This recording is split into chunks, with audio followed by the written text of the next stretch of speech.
भगवान की शरण में जाना हो तो कैसे जाएंगे बताओ। सुनो, विभीषण शरण में गए, सुग्रीव शरण में गए, काम बन गया। अब आपको शरण में चलना है। उपाय मैं बताता हूं कैसे चलना है। सुनो, इसके लिए एक छोटी सी कहानी सुनो। एक राजा था। राजा अपने राज महलों से बहुत दूर एक जंगल में राजा ने एक मंदिर बनवा रखा था। राजा जंगल में जाकर भगवान की एकांत में आराधना करता। एकांत में आराधना। एक दिन राजा के प्रेम के बल पर, प्रेम के कारण, उसकी भक्ति के कारण भगवान प्रसन्न हो गए। राजा नियम से भगवान का नाम जप करता, रोज जाता नाम जप करता, श्रीमन नारायण श्रीमन नारायण श्रीमन नारायण। रोज भगवान का नाम जपता। भगवान से अत्यधिक प्रेम करता रावण, वो राजा। एक दिन क्या हुआ, राजा के सामने भगवान नारायण प्रकट हो गए। चतुर्भुज रूप, शंख चक्र गदा पद्म लेकर राजा को दर्शन देने भगवान आए। राजा चरणों में लेट गया, हे प्रभु, मुझ पापी को आपने दर्शन दे दिया, बड़ी कृपा की। भगवान नारायण बोले, राजन, मैं तुझसे बहुत प्रसन्न हूं बेटा, तूने मेरी बड़ी भक्ति की है। कुछ मांग मेरे से, जो वरदान मांगेगा मैं तुझे दूंगा। बोल क्या चाहता है। तब राजा बोले कि हे प्रभु, आप मुझे बस यही वरदान दो कि मैंने जैसे आपका दर्शन किया ऐसे मेरी प्रजा भी आपका दर्शन करे। आप ऐसी कृपा करो कि मेरी सारी प्रजा आपका दर्शन कर सके। मेरी प्रजा को आप दर्शन देने की कृपा करें। हे प्रभु, मेरी प्रजा को दर्शन देने की कृपा करें। भगवान बोले, ऐसा करो, कल सुबह 8 बजे तुम अपनी प्रजा को यहीं ले आना। जब तुम कल अपनी प्रजा को हमारे पास लाओगे तो हम सबको दर्शन देंगे। ठीक है। राजा रेडी हो गए। भगवान को प्रणाम करके राजा अपने राजमहल गए।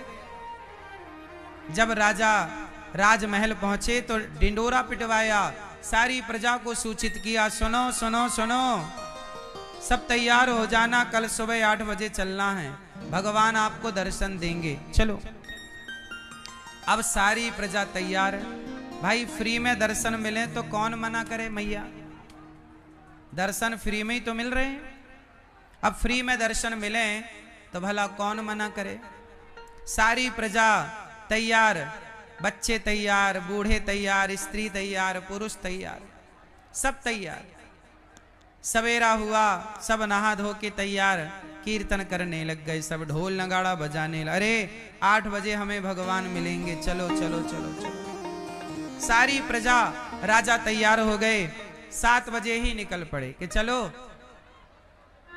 पहले ही पहुंच जाएंगे भगवान के दर्शन के लिए। राजा तैयार हुए, आगे आगे राजा, पीछे पीछे प्रजा, रानी, बच्चे, बूढ़े, सारे लोग कीर्तन करते हुए जा रहे हैं। हे कृष्ण गोविंद हरे मुरारी, हे नाथ नारायण वासुदेव। श्री कृष्ण गोविंद हरे मुरारी, हे नाथ नारायण वासुदेव। सारे लोग जा रहे हैं, सारे लोग कीर्तन करते हुए सारे लोग भगवान का दर्शन करने जा रहे हैं। दर्शन, चलो चलो। जैसे ही चलते चलते नगर के बाहर पहुंचे तो राजा ने क्या देखा कि नगर के बाहर निकलते ही पैसों का ढेर लगा है। किसका ढेर लगा मेरी माँ? पैसों का ढेर लग गया। मानो वो पैसे प्रकट हो गए, पैसों का ढेर लग गया। जब पैसों का ढेर लगा तो सारी प्रजा उस पैसे के ढेर पर चढ़ गई। मेरा पैसा समेटने लग गए। हाय पैसा पैसा। राजा कह रहे हैं भाई 8 बजे भगवान का दर्शन होना है, चलो मंदिर की तरफ। भगवान ने कहा है कि आप सबको दर्शन देंगे, साक्षात दर्शन होगा।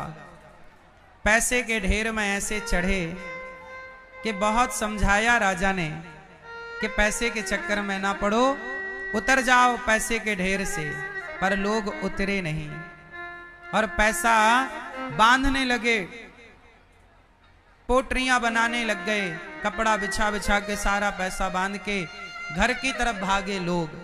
राजा समझाते रहे भैया पैसा नहीं भगवान है आगे। कुछ लोग पैसे के ढेर से उतर आए, बोले हमें पैसा नहीं परमात्मा चाहिए। वो चले राजा के साथ। अब देखो सारी प्रजा पैसे में उलझ गई, लेकिन कुछ 2-4 समझदार पैसे से मोह निकाल कर हटा कर आगे चले। और जैसे ही 100-200 कदम आगे चले तो आगे हीरे मोती का ढेर लगा था, सोना चांदी का ढेर लगा था। पैसे को छोड़ने वाले लोग उस सोना चांदी के हीरे मोती के ढेर में चढ़ गए, सोना समेटने लग गए। राजा चिल्लाए भैया बस 8 बजने में जरा सी देर है, चलो भगवान का दर्शन करते हैं, चलो भगवान का दर्शन करने चलें, चलो भगवान से मिलने चलें। पर कोई ना आया, सब कहां उलझ गए? बोलो मेरी मां, कहां उलझ गए? कोई पैसे में उलझ गया, कोई सोना, कोई हीरा, कोई मोती, कोई चांदी, उलझ गए सारे। अकेला राजा जो उलझ गए वो भगवान से वंचित रह गए, जो नहीं उलझे वो अकेला राजा जाकर खड़ा हुआ। 8 बजे तो भगवान प्रकट हो गए। जब प्रकट हुए तो राजा चरणों में गिर पड़ा। भगवान ने कहा राजन आपने तो कहा था कि हम प्रजा को लेकर आएंगे, कहां है आपकी प्रजा? राजा रो पड़े महाराज सब लोग आपका दर्शन करने ही चले थे, पर सब सोना चांदी हीरा मोती में उलझ गए। सच बताओ मेरी मां, जो सोना चांदी हीरा मोती रुपया पैसा में उलझा है, सच बताओ वो ईश्वर तक पहुंच सकता है? बोलो मेरी मां जोर से। इसलिए हम ये नहीं कहते कि पैसे मत कमाओ, पैसा कमाओ, पैसा जरूरी है कमाना, पैसा कमाना बहुत जरूरी है, पर पैसे में उलझना नहीं है। पैसे कमाओ, पैसे में उलझो मत। पैसा कमाओ पर पैसे को अपना ना कहो, पैसे को अपना ना कहो। पैसा व्यवस्थाओं के लिए होता है, अपना कहने के लिए नहीं। पैसा क्यों चाहिए? घर बनाना हो तो पैसा चाहिए, कपड़े पहनना हो तो पैसा चाहिए, गाड़ी खरीदनी हो तो पैसा चाहिए, सांसारिक जरूरतों को पूरी करना हो तो पैसा चाहिए। पैसा जरूरतों को पूरी कराता है, पर पैसा हमारा नहीं है। बताओ हमारा कौन? पैसे कमाओ, पैसे से जरूरतें पूरी करो, काम करो, पर अपना ना मानो पैसे को। अपना किसे माने? मेरे तो गिरधर गोपाल दूसरो ना कोई, भगवान मेरे हैं एक भगवान, उस भगवान के सिवा मेरा कोई नहीं।